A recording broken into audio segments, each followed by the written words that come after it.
Pindaan Perlembagaan Persekutuan berkaitan MA63 diluluskan Dewan Rakyat.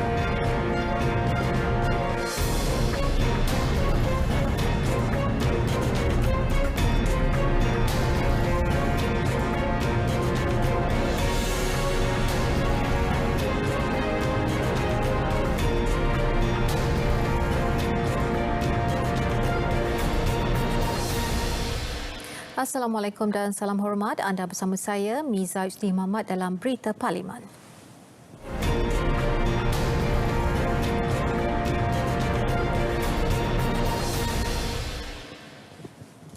Sidang Dewan Rakyat mencatat sejarah apabila rang Undang-Undang Perlembagaan Kurungan Pindaan 2021 berkaitan Perjanjian Malaysia 1963 MA63 diluluskan dengan majoriti lebih 2/3. Rang undang-undang itu memperoleh sokongan 200 ahli parlimen pada bacaan kali kedua dan 199 undi menyokong ketika belah bahagian pada bacaan kali ketiga sekaligus lebih 2/3 persetujuan ahli Dewan Rakyat. Ahli-ahli yang berhormat, inilah keputusannya. Ahli-ahli yang bersetuju 199, tiada yang tidak bersetuju, yang tidak hadir 21. Maka terdapat undi majoriti lebih daripada 2/3 yang bersetuju. Maka rang undang-undang ini dibacakan kali yang ketiga dan diluluskan sekarang. Rang undang-undang bernama Suatu Akta untuk meminda Perlembagaan Persekutuan. Terima kasih Tuan Setiausaha. Undi belah bahagian dibuat kerana peruntukan 159 Perlembagaan Persekutuan menetapkan pindaan rang undang-undang itu pada bacaan kali kedua dan ketiga memerlukan undi tidak kurang 2/3 jumlah bilangan ahli parlimen. Tiada ahli dewan yang tidak menyokong rang undang-undang itu selepas 2 kali undi belah bahagian dilakukan. Seramai 20 ahli parlimen tidak hadir pada undian bacaan kali kedua, manakala 21 tidak hadir pada bacaan kali ketiga. Pindaan Perlembagaan Persekutuan berkaitan Perjanjian Malaysia 1963 MA63 dibuat bagi mengukuhkan kedudukan Sabah dan Sarawak dalam Persekutuan Malaysia. Menteri di Jabatan Perdana Menteri, Parlimen dan Undang-Undang, Datuk Seri Dr. Wan Junaidi Tuanku Jaafar berkata pindaan itu selaras dengan agenda transformasi kerajaan untuk mengembalikan keyakinan rakyat termasuk pelabur asing kepada kemampuan kerajaan. Pindaan itu juga demi memastikan kestabilan politik dan dasar negara ke arah pembangunan sosial ekonomi yang mampan. 2 teknologi vaksin COVID-19 kini sedang dibangunkan di Institut Penyelidikan Perubatan IMR. Menurut Menteri Sains, Teknologi dan Inovasi, Datuk Seri Dr. Adham Baba, kajian vaksin tersebut adalah melibatkan teknologi vaksin messenger acid ribonucleic mRNA dan teknologi vaksin virus ternyah aktif.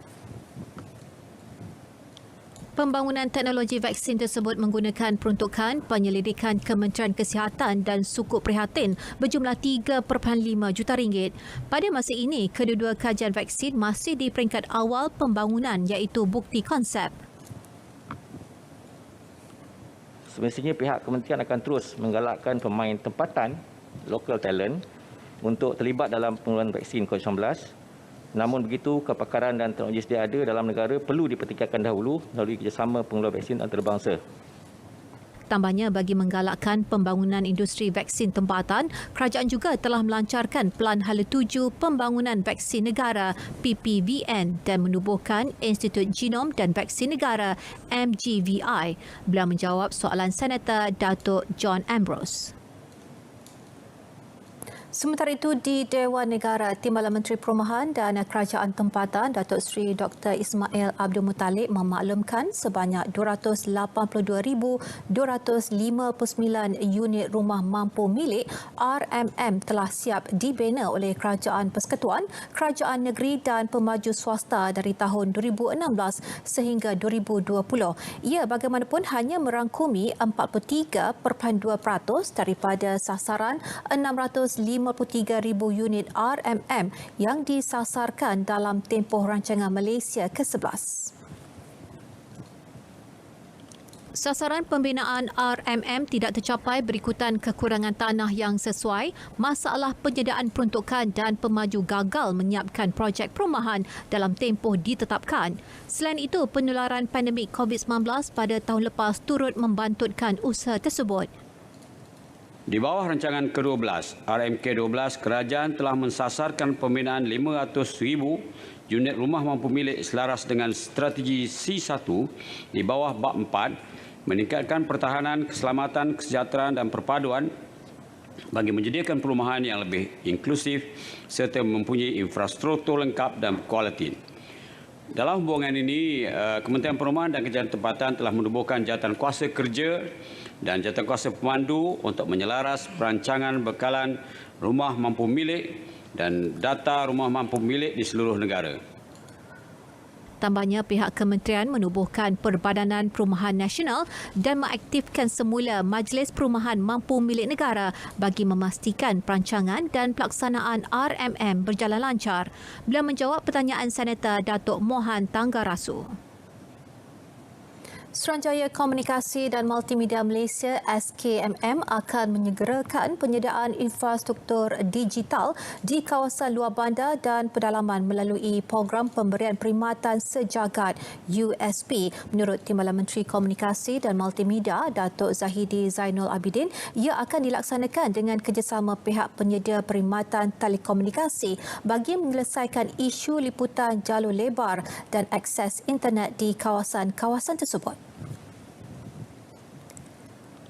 Sehingga kini, penyediaan perkhidmatan jalur lebar menggunakan teknologi satelit sedang dilaksanakan di 839 kawasan pedalaman dan perkampungan orang asli di Sabah dan Sarawak yang dijangka siap awal tahun depan.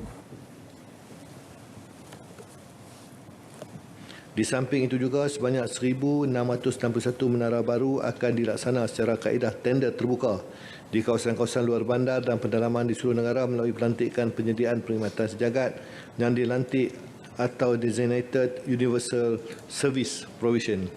Sehingga 30 November 2021, sebanyak 2,481 stesen pemancar daripada 5,394 stesen pemancar tetap telah siap dinaik taraf kepada teknologi 4G di seluruh negara melalui kaedah USP. Tambahnya, pemberi perkhidmatan yang dilantik perlu mematuhi rancangan perkhidmatan sejagat yang telah diluluskan serta melaksanakannya mengikut tempoh ditetapkan. Kegagalan pihak pemberi perkhidmatan mematuhi terma dan syarat ditetapkan membolehkan pihak SKMM mengambil tindakan kawal selia terhadap mereka. Beliau menjawab pertanyaan Senator Aknan Ito. Jawatankuasa Kira-kira Wang Negara PAC akan terlibat secara proaktif dan mengadakan prosiding bagi memantau pelaksanaan rancangan Malaysia ke-12. Ia termasuk memastikan peruntukan pembangunan berjumlah RM400 bilion dibelanjakan secara berhemah dan telus untuk tempoh 5 tahun akan datang. Prosiding berhubung pelaksanaan RM ke-12 telah dimulakan hari ini dengan memanggil Kementerian Keuangan MOF dan Unit Perancang Ekonomi EPU Jabatan Perdana Menteri. Melalui prosiding tersebut, PAC mahu setiap projek yang dilaksanakan kerajaan bebas daripada unsur penyelewengan, penyalahgunaan kuasa dan pembaziran. MOF dan EPU juga bersetuju untuk bekerjasama dengan PAC dalam memantau pelaksanaan projek RM ke-12, terutama membabitkan projek-projek mega. PAC akan menetapkan jadual berkala setiap suku tahun untuk mengadakan prosiding pemantauan berkenaan.